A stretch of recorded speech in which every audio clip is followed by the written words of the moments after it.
काबिल यकीन है, ये लड़की तो सवेरा जैसी है बिल्कुल।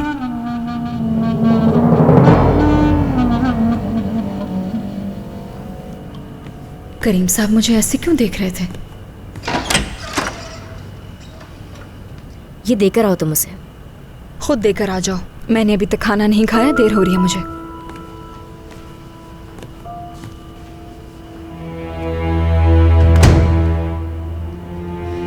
खुशकिस्मती से बाबा ने प्राइस टैग देखकर कुछ नहीं कहा। बाबा कभी पैसों की परवाह नहीं करते और तूबा भी ये बात जानती थी, इसलिए इसने इतना महंगा ड्रेस खरीदा। अगर तुम जानती थी कि बाबा को पैसों की परवाह नहीं, तो फिर मुझसे क्यों कहा कि मुझे खुद बाबा से बात करनी चाहिए? तुमने वो मेरे कार्ड से खरीदा था और बाबा को बताना मेरी जिम्मेदारी नहीं थी तूबा।